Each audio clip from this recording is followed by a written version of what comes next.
Olá pessoal, eu sou a Tamara e chegamos no capítulo 17 do livro Missionários da Luz, Doutrinação. Terminavam os trabalhos de uma das reuniões comuns de estudos evangélicos quando uma entidade muito simpática acercou-se de nós, cumprimentando meu instrutor, que respondeu com espontânea alegria. Tratava-se de mãe afetuosa que expôs, sem rebuços, as preocupações dolorosas que lhe assaltavam o espírito, solicitando concurso valioso de Alexandre, logo após as primeiras palavras. Ó, meu amigo, até hoje permaneço em luta com o meu infortunado Marinho. Não obstante meus ardentes esforços, o pobrezinho continua prisioneiro dos poderes sombrios. Entretanto, esperançada agora em sua possível renovação, venho pedir-lhe a cooperação no serviço de auxílio à sua alma infeliz. Uma nova doutrinação? Interrogou o mentor solícito. Sim, disse a mãe angustiada, enxugando os olhos. Já recorri a diversos amigos que colaboram na oficina de trabalhos espirituais, onde conheço a sua atuação de orientador, e todos se prontificaram a prestar-me concurso fraterno. Nota em Marinho sinais evidentes de transformação interior? Perguntou Alexandre. Então aqui é um pedido de uma mãezinha do plano espiritual que está acompanhando seu filho em zonas inferiores, o Marinho, e ela quer lhe ajudar. Uma nova doutrinação, não é a primeira vez. E olha a pergunta interessante de Alexandre. Nota em Marinho sinais evidentes de transformação interior? Ou seja, parece que precisa ter ali uma disposição interior, uma abertura para conseguir chegar no seu coraçãozinho, a conseguir fazer com que ele modifique a sua posição. Então vamos ver. Ela respondeu num gesto afirmativo com a cabeça e prosseguiu. Há mais de 10 anos procuro dissuadi-lo do mau caminho, influenciando-o de maneira indireta. Por mais de uma vez já o conduzi a situações de esclarecimento e iluminação, sem resultado, como é de seu conhecimento. Agora, porém, observo-lhe as disposições algo modificadas. Não sente o mesmo entusiasmo ao receber as sugestões malignas dos infelizes companheiros de revolta e desesperação. Sente inexprimível tédio na posição de desequilíbrio, e vezes diversas tenho tido a satisfação de conduzi-lo à prece solitária, embora sem conseguir furtá-lo ao fundo de rebeldia. A venerável entidade imprimiu ligeira pausa à conversação, continuando em tom de súplica. Quem sabe terá chegado para ele o divino instante da luz íntima? Muito venho sofrendo por esse pobre filho, desviado da estrada reta, e é possível que o Senhor me conceda presentemente a graça de reintegrá-lo na senda do bem. Para esse fim, estou congregando as minhas afeições mais puras. E Alexandre responde: não. Em seguida, fixando o mentor com um estranho brilho nos olhos, implorou: ó Alexandre, conto com seu apoio decisivo. Preciso trabalhar por Marinho, de cuja desventura me julgo culpada, até certo ponto, e confesso-lhe, meu amigo, que me sinto cansada, em profunda exaustão espiritual. Compreendo-a, falou Alexandre. A luta incessante para arrebatar um coração amado, prisioneiro das trevas, dá para esgotar a qualquer um de nós. Tenha calma, porém, se Marinho permanece agora entediado diante dos companheiros de criminoso desvio, então será fácil ajudar-lhe o espírito, recolocando-o a caminho da verdadeira elevação. De outro modo, não me abalançaria ao concurso ativo. Confie em nossa tarefa e façamos por ele quanto estiver ao alcance de nossas possibilidades. Tudo está pronto no campo preparatório? Sim, elucidou a respeitável matrona desencarnada.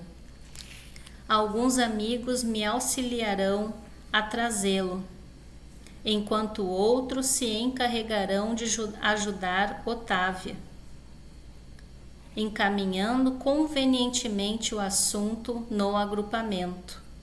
Pois bem, concluiu Alexandre atencioso, na noite aprazada estarei presente, cooperando a favor dele, quanto seja possível.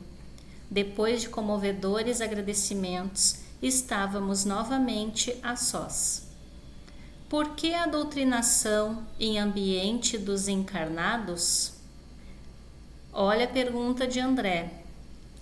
Ela é desencarnada, o filho é desencarnado. Por que essa doutrinação não pode ser só entre os desencarnados? Por que Alexandre não pode ir lá direto conversar com ele, ou algum outro bom espírito ir lá conversar com ele direto? Por que precisa do ambiente dos encarnados? Semelhante medida é uma imposição no trabalho desse teor? Não, explicou o instrutor. Não é um recurso imprescindível. Temos variados agrupamentos de servidores do nosso plano, dedicados exclusivamente a esse gênero de auxílio. As atividades de regeneração em nossa colônia estão repletas de institutos consagrados à caridade fraternal, no setor de iluminação dos transviados. Então, não. Tem situações em que precisa doutrinar entre os encarnados, tem situações que é direto desencarnado com desencarnado. Lembrando o próprio caso do André Luiz, que não teve doutrinação em ambiente de encarnados. Os postos de socorro e as organizações de emergência nos diversos departamentos de nossa esfera de ação contam com avançados núcleos de serviço da mesma ordem. Em determinados casos, porém, a cooperação do magnetismo humano pode influir mais intensamente em benefício dos necessitados que se encontrem cativos das zonas de sensação na crosta do mundo. Mesmo aí, contudo, a colaboração dos amigos terrenos, embora seja apreciável, não constitui fator absoluto e imprescindível, mas, quando é possível e útil, valemo-nos do concurso de médiuns e doutrinadores humanos, não só para facilitar a solução desejada, senão também para proporcionar ensinamentos vivos aos companheiros envolvidos na carne, despertando-lhes o coração para a espiritualidade. O mentor fixou um sorriso e prosseguiu. Ajudando as entidades em desequilíbrio, ajudarão a si mesmos. Doutrinando, acabarão igualmente doutrinados. Satisfeito com as elucidações recebidas, passei a considerar o caso pessoal da terna entidade que nos visitara. Por que permaneceria um espírito iluminado em serviços consecutivos por alguém que se comprazia nas sombras? Seria justo acorrentar corações maternais a filhos impenitentes? O orientador, contudo, veio ao encontro de minhas interrogações explicando: a dedicada amiga que nos visitou é uma pobre mãe, em luta depois da morte física. A quem se refere na intercessão? Perguntei. A um filho que foi sacerdote na crosta. Sacerdote? Indaguei, profundamente surpreendido. Sim, esclareceu Alexandre. Os desvios das almas que receberam tarefas de natureza religiosa são sempre mais graves. Existem padres que, contrariamente a todas as esperanças de nosso plano, se entregam completamente ao sentido literal dos ensinamentos da fé. Recebem os títulos sacerdotais como os médicos sem amor ao trabalho de curar, ou como os advogados sem qualquer espécie de devotamento ao direito. Estimam os interesses imediatos, requisitam as honrarias humanas e, terminada a existência transitória, se encontram em doloroso fracasso da consciência. Habituados, porém, ao incenso dos altares e à submissão das almas encarnadas, não reconhece, na maioria das vezes, a própria falência e preferem o encastelamento na revolta lamentável que os converte em gênios das sombras. Neste particular, acentuou o instrutor, modificando a inflexão de voz. Devemos reconhecer que semelhante condição neste lado da vida é a de todos os homens e mulheres de inteligência notável, com primores de cultura terrestre, mas desviados do verdadeiro caminho de elevação moral.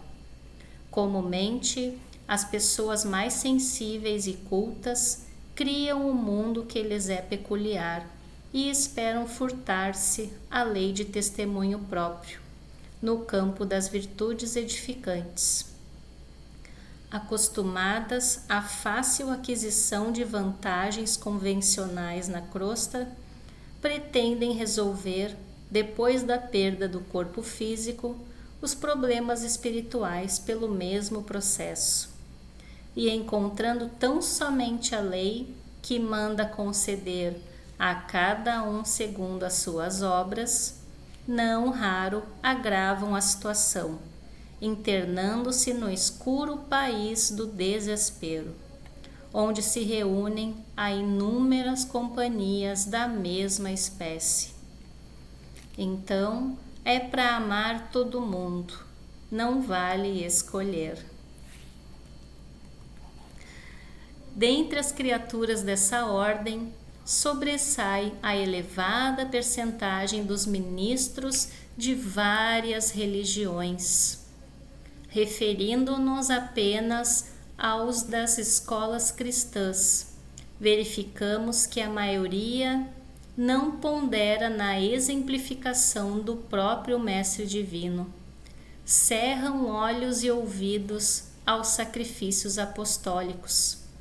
Simão Pedro, João Evangelista, Paulo de Tarso representam para eles figuras demasiadamente distantes.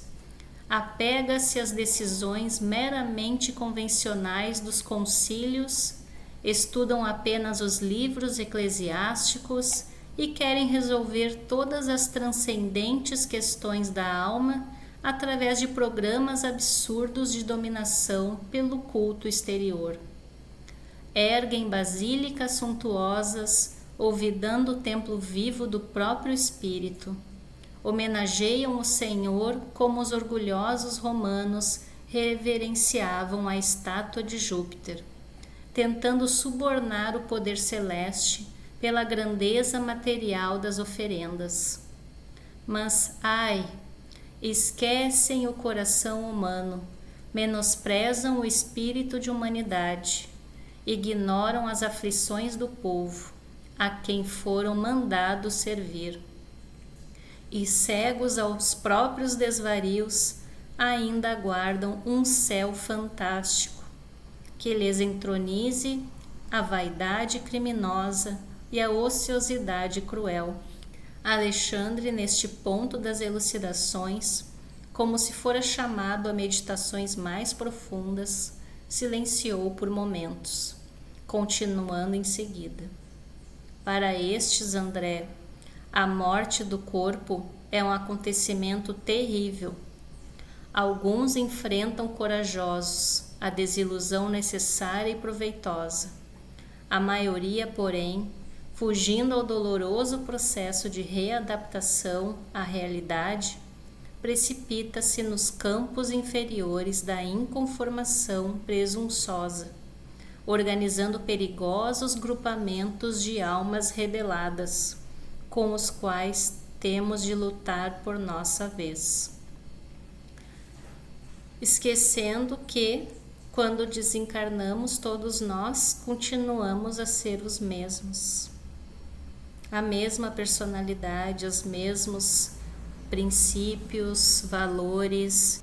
Quase todas as escolas religiosas falam do inferno de penas angustiosas e terríveis, onde os condenados experimentam torturas eternas.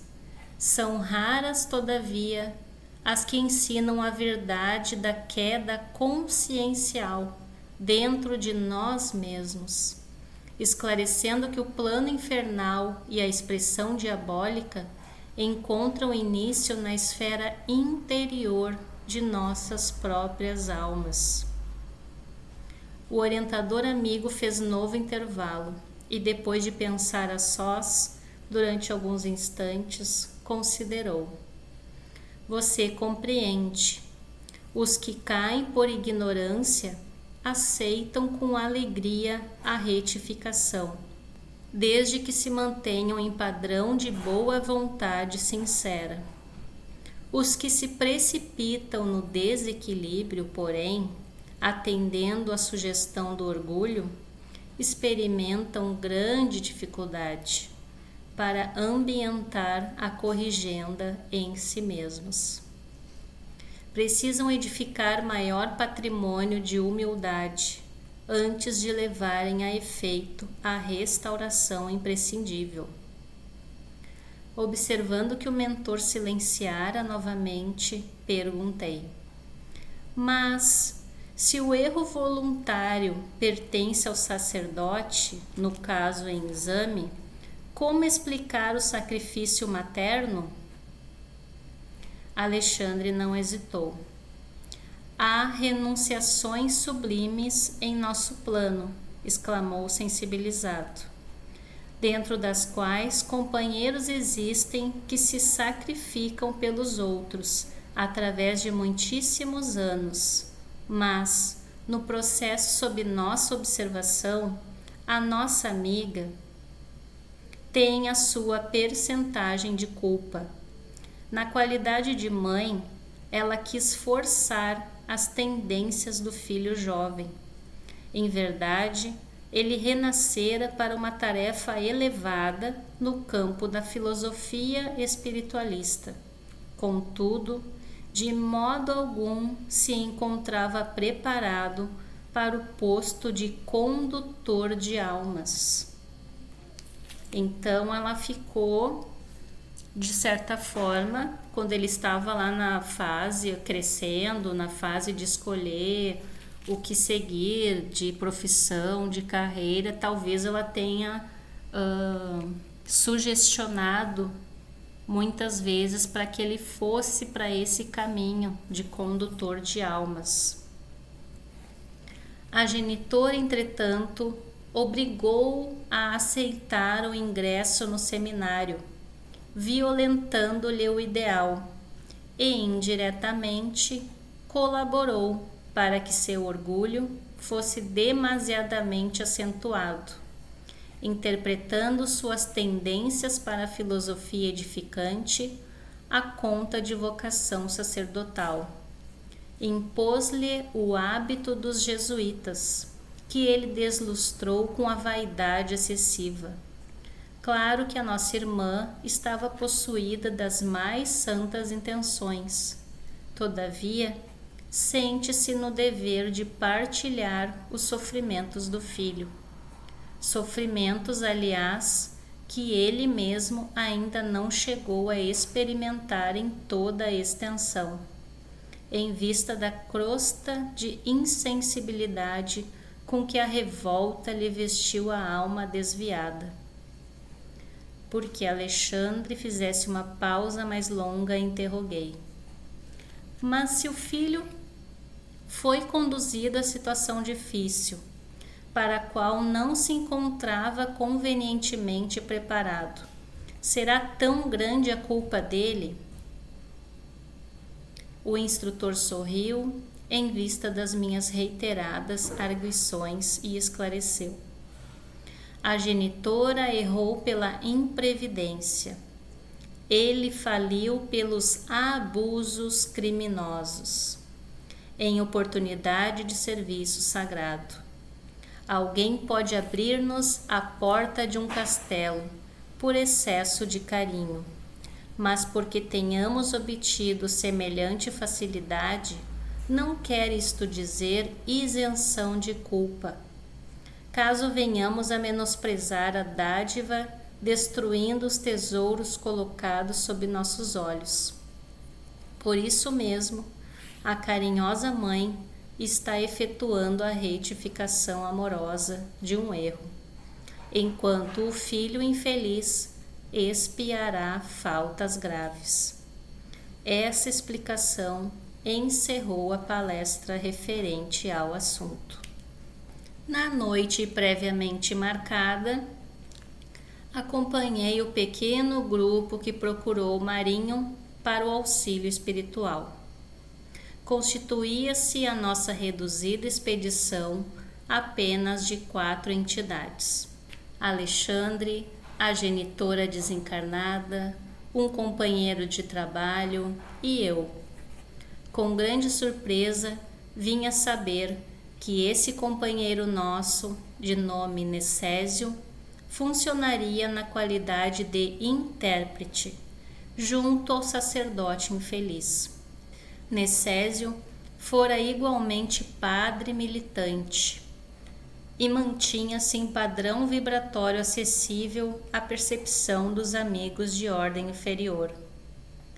Marinho não nos veria, segundo me informou Alexandre, mas enxergaria o ex-colega, entraria em contato com ele e receberia nossas sugestões por intermédio do novo colaborador.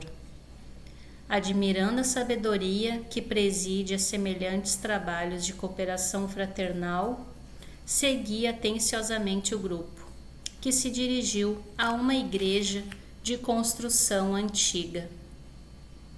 Se estivesse ainda na carne, talvez o quadro sob meu olhar me despertasse terríveis sensações de pavor, mas agora a condição de desencarnado impunha-me a disciplina emotiva.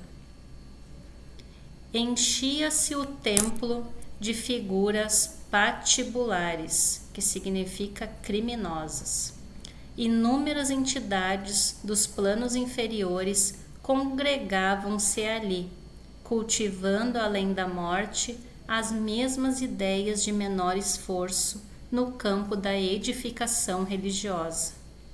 Alguns sacerdotes, envolvidos em vestes negras, permaneciam igualmente ao pé dos altares, enquanto um deles, que parecia exercer funções de chefia, comentava de um púlpito o poder da igreja exclusivista a que pertenciam expondo com extrema sutileza novas teorias sobre o céu e a bem-aventurança.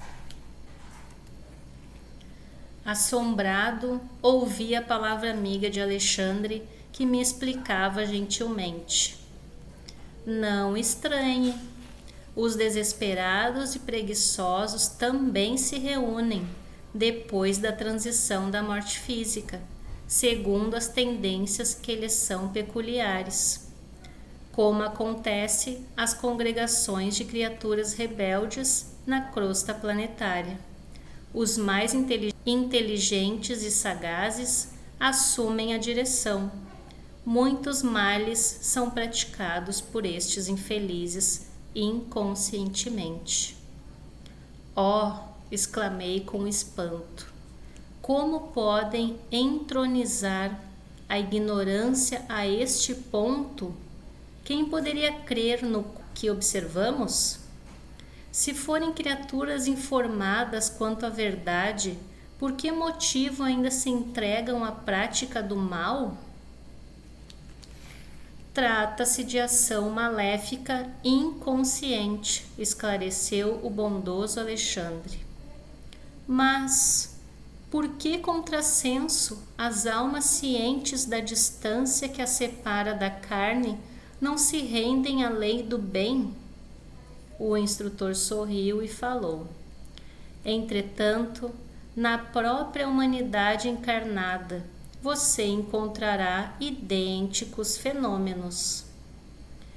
Decorridos mais de 1000 anos, sobre os ensinamentos do Cristo, com a visão ampla dos sacrifícios do Mestre e de seus continuadores, cientes da lição da manjedoura e da cruz, investidos na posse dos tesouros evangélicos, abalançaram-se os homens às chamadas guerras santas, exterminando-se uns aos outros em nome de Jesus. Instituíram tribunais da Inquisição, cheios de suplícios, onde pessoas de todas as condições sociais foram atormentadas aos milhares em nome da caridade de Nosso Senhor.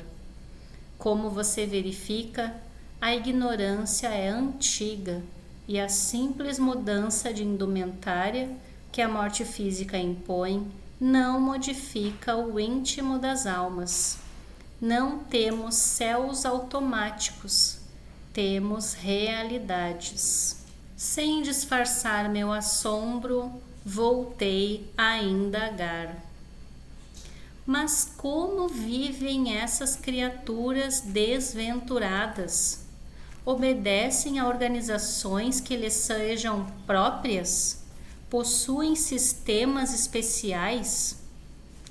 A maioria aqui, esclareceu o instrutor, é constituída de entidades desencarnadas em situação de parasitismo. Vamos fazer uma pausa aqui para retomar o que é o parasitismo, que está no livro Evolução em Dois Mundos.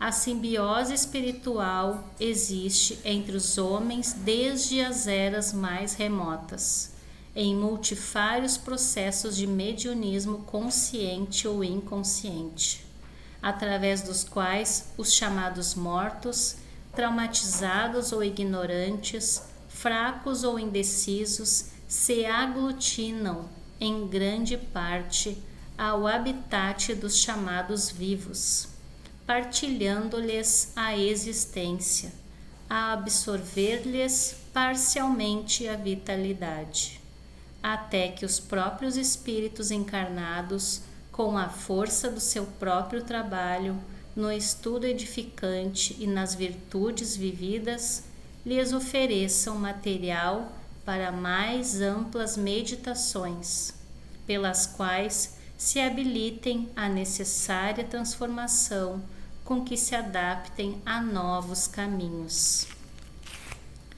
Então, voltando, pesam naturalmente na economia psíquica das pessoas, as quais se reúnem e na atmosfera dos lares que as acolhem.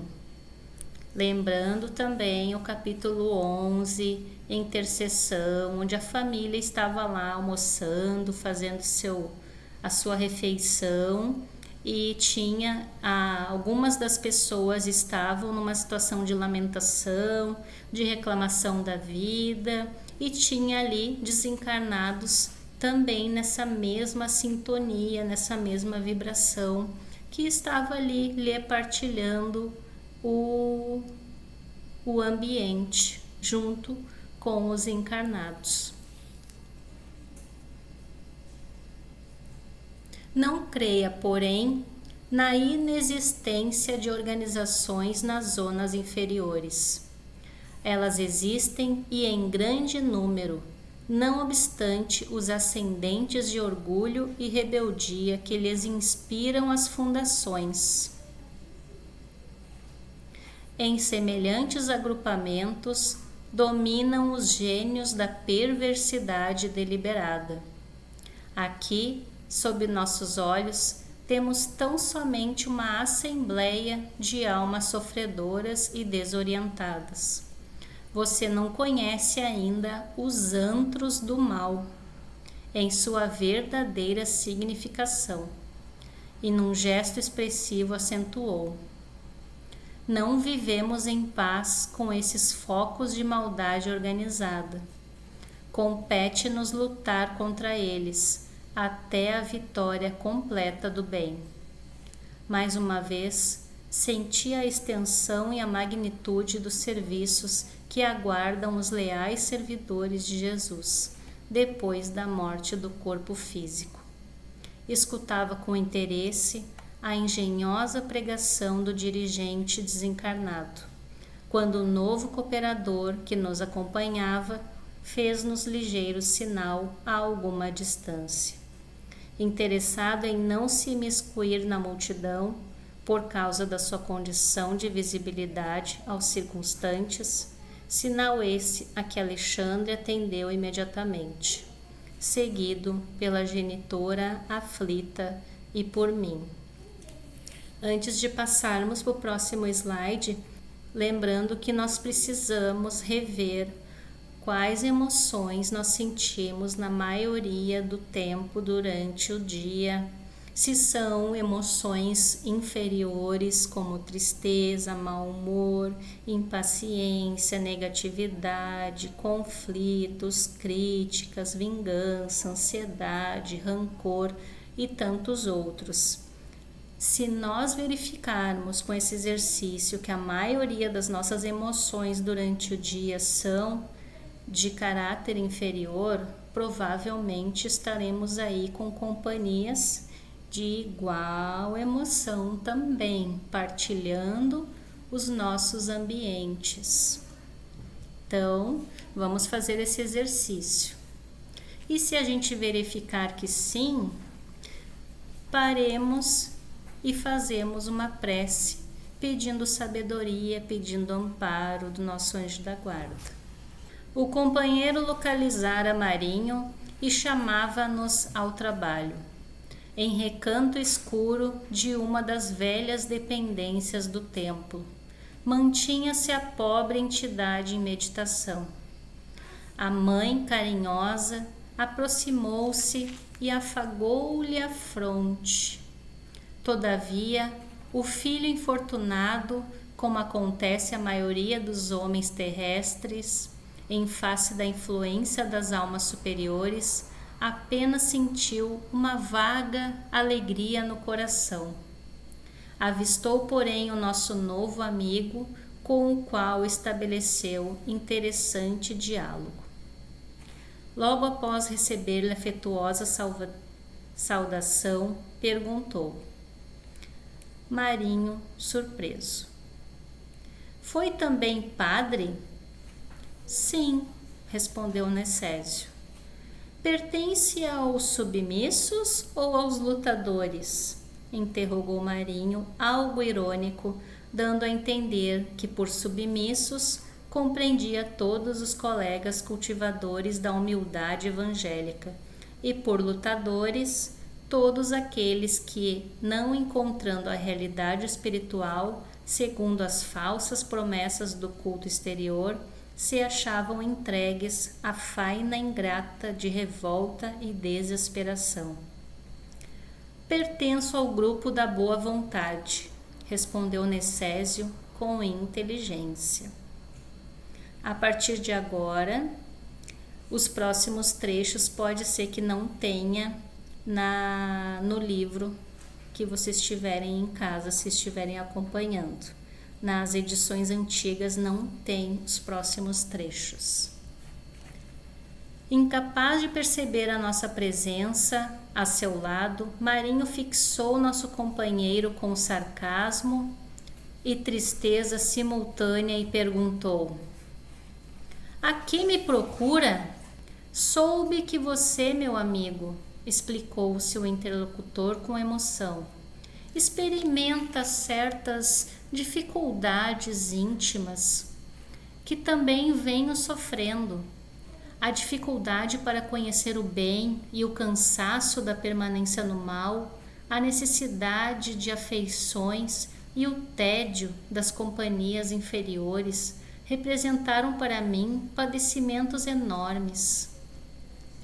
Enquanto o sacerdote triste mudava de expressão fisionômica, Necésio continuava: "É bem amargo reconhecer a impossibilidade de vivermos sem esperança, conservando ao mesmo tempo o desencanto de viver. Oh, sim, é verdade. E por que não trabalhamos contra isso?" "Mas como?" interrogou Marinho. "Prometeram-me na terra um céu aberto aos nossos títulos, e a morte nos revelou situações francamente opostas. Não ministrávamos nós os sacramentos? Não fomos revestidos do poder? Confiaram-nos dominações e impuseram-nos aqui humilhações angustiosas. Para quem apelas? Insubordinar-se agora é um dever." Notei que o nosso colaborador se prontificava a responder com argumentações sólidas, de essência evangelizante, falando-lhe das vaidades terrestres e das interpretações arbitrárias do homem, no campo das leis divinas. Mas antes que Necésio pudesse imprimir à conversação qualquer sinal de contenda, Alexandre advertiu bondosamente: "Não discuta", falou para o Necésio. O interpelado modificou a disposição e considerou com afabilidade: "Sim, meu amigo, cada consciência tem suas lutas e problemas próprios. Não venho disputar a sua renovação compulsória, incumbido por alguns amigos que se interessam pela sua felicidade em plano mais alto. Venho convidá-lo para uma reunião." "Desejarão acaso modificar o meu rumo, como já tentaram?" perguntou Marinho. "Naturalmente foram avisados de seu novo estado íntimo e talvez pretendam oferecer-lhe vantagens novas. Quem sabe?" O interlocutor pensou alguns minutos e voltou a fazer indagações quanto aos seus prováveis benfeitores. O nosso companheiro, porém, informou com serenidade: "Não dispomos de tempo para muitas elucidações. Creio que o amigo, como aconteceu comigo mesmo, lucrará muitíssimo. Entretanto, se deseja tentar uma solução para o seu caso, não podemos perder os minutos." Via-se que Marinho penetrava o terreno obscuro da indecisão. No entanto, sua genitora desencarnada enlaçou com mais carinho, faz de conta que isso aqui é um abraço, a pedir-lhe mentalmente que acompanhasse o mensageiro. Sem hesitação, impossibilitado de oferecer resistência àquela vigorosa imposição magnética de amor maternal, exclamou resoluto: vamo-nos. E aqui a gente vai fazer uma pausa, deixando a continuidade para próximo vídeo. Então, boas reflexões a todos nós. Fiquem com Deus.